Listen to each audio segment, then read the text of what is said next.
Est-ce qu'on a gagné la loterie pour être capable de voyager autant? Thank you.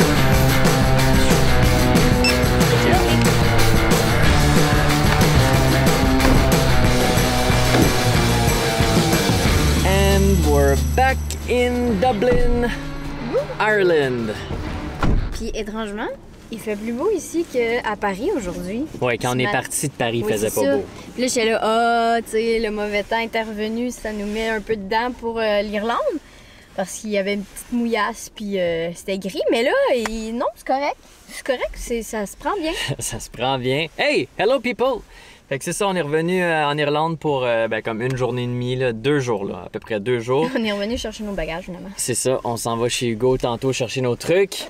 Puis c'est ça, on va chiller à Dublin jusqu'à temps qu'on doit repartir pour le Canada.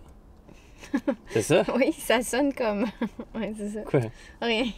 Alright, on s'en va à notre Airbnb qui était environ une demi-heure de route. Là, tu t'en souviens-tu comment conduire à gauche, droite? Comment je fais pour avancer mon banc? Veux-tu que je pousse? D'habitude, il y a un... Mais d'habitude, tu tires la patente là, comme que tu faisais là. Ah, elle est ici. OK.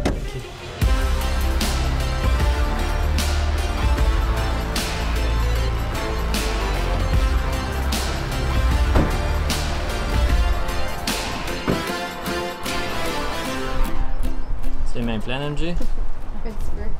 Comme... Tout se garde en équilibre, j'ai même une 20 de libre.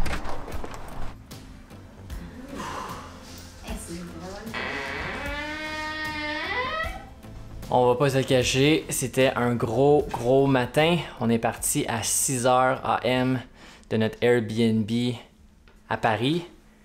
Là, il est 12h30 heure de Dublin, ce qui veut dire qu'il serait comme 1h30 PM heure de France.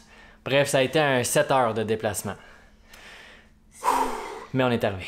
C'est quand même une très grande chambre, MJ. Comme vraiment, là, pour vrai, c'est épuré. Eh oh! Faites de l'écho. Tu sais, il n'y a pas trop d'affaires inutiles, genre, tout est juste utile.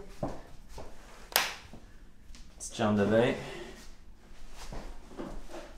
On va pouvoir se laver. Coucou. Alright, on mange, on fait une sieste, on travaille, puis après ça, on va aller voir Hugo!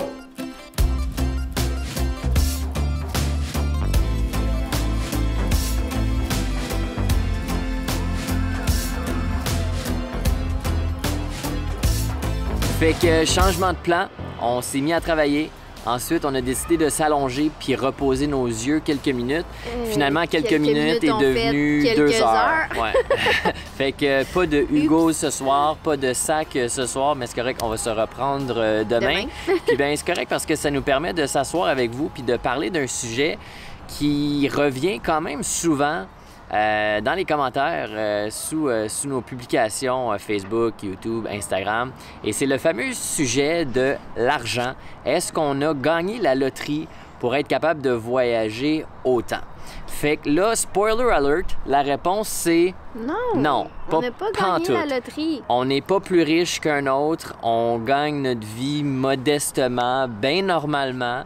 C'est juste que nous, on choisit de l'investir dans des trips de voyage. Mais sache que peu importe ce qu'on va vous dire aujourd'hui, ça s'applique autant si vous voulez faire ça à temps plein, vivre sur la route, voyager tous les jours, 365 jours par année, ou même si vous voulez juste faire quelques petits voyages par année. Parce que MJ, fut une époque, tu voyageais quand même souvent, malgré ton 9 à 5.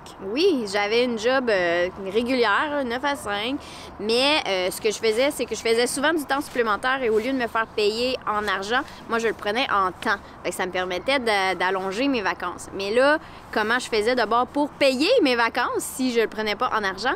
Bien, dans le fond, c'est que je faisais des petits sacrifices quotidiens toute l'année.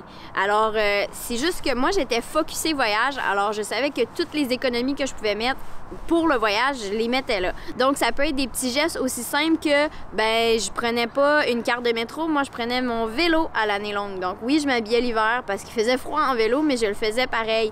Ou si j'allais à une soirée dans un bar ou quelque chose, ben, je prenais une bière, mais au lieu de prendre une deuxième bière, ben, je prenais le verre d'eau. Fait que c'était déjà une économie quand même. Fait que j'avais la réputation d'être cheap, mais dans le fond, c'est juste que j'orientais mon argent, je la gérais pour la mettre sur mes voyages. T'étais économe. Économe, c'est plus ça le mot. Parce que si on fait des calculs rapides, là, une passe de métro, par exemple, à Toronto, puis je dis Toronto parce que c'est là qu'on habitait, c'était environ quoi, 120, 125 $ par mois environ, si je me trompe pas.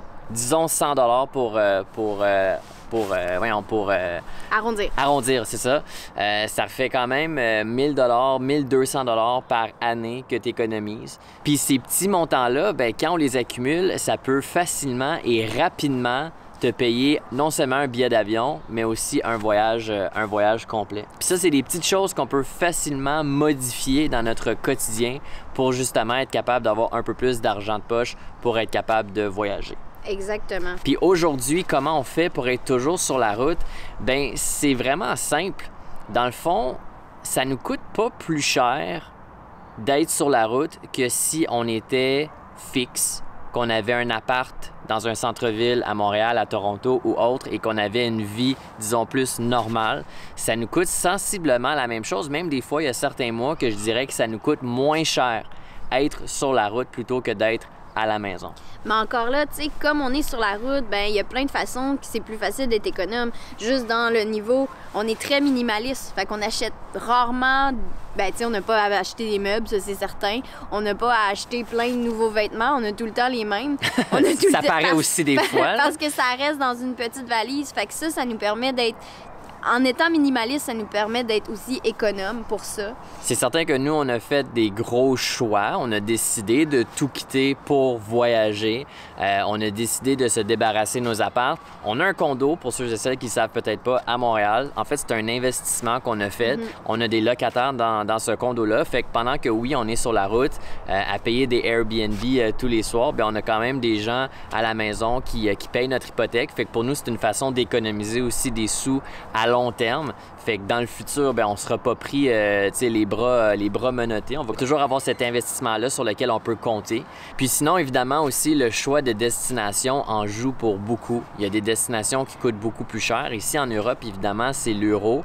Fait qu'il faut faire encore plus attention par rapport à où on choisit de dépenser notre argent. Fait qu'on mange à l'épicerie. On mange des petites sandwichs frites à l'épicerie plutôt que d'aller dans les restos tous les soirs. Puis là, évidemment, bien, si on choisit d'aller dans une destination comme l'Asie, bien, le coût de la vie est beaucoup moins élevé que partout ailleurs. Donc, c'est sûr que c'est une grosse économie dans notre choix de destination. Fait qu'en gros, nous, on s'est débarrassé de toutes les choses que pour nous, c'était inutile d'acheter à tous les jours, des trucs quotidiens, que ce soit acheter un café à tous les jours, bien, on fume pas. Fait que, tu sais, c'est déjà 2 dépenses quand même que ça paraît pas parce que c'est 1-2 $ par jour, mais à la fin de l'année, c'est beaucoup d'argent que tu peux mettre de côté quand tu fais pas ça de même. Quoique, si tu fumes, ça peut facilement te coûter 10 $ le paquet par jour aussi. Tu vois, je fume pas, fait que je sais pas. Tout est relatif. Mais dans le fond, c'est ça. C'est juste des petits choix, des petites décisions qu'on décide de faire au quotidien, à l'année. C'est une question de mindset. Ça dépend où ta vision allait. C'est le mental. C'est le mental. Fait que c'est un peu comme ça, guys, qu'on réussit à voyager tout le temps plutôt que de dépenser dans des loyers à la maison, dans des paiements de voiture, etc. Bien, on décide de réorienter notre argent vers des trips de voyage. C'est pas mal ça. On espère que ça répond à votre question puis que vous pensez plus qu'on est riche puis qu'on a gagné la loterie parce que non, ce n'est pas le cas. Puis non, justement, on n'achète pas des billets de loterie parce que justement, ça serait dépenser de l'argent probablement qui ne nous reviendrait jamais. On dit ça, là, on pourrait gagner, mais c'est ça qui est ça. Fait guys, on va se laisser là-dessus. Laissez un like sur la vidéo sur notre page si ce n'est pas déjà fait. Dans les commentaires, dites-nous, vous autres, c'est quoi la chose que vous pourriez arrêter demain qui vous permettrait d'économiser quelques centaines de dollars, voire des milliers de dollars par année. All right, on se revoit la prochaine fois. Ciao! Salut!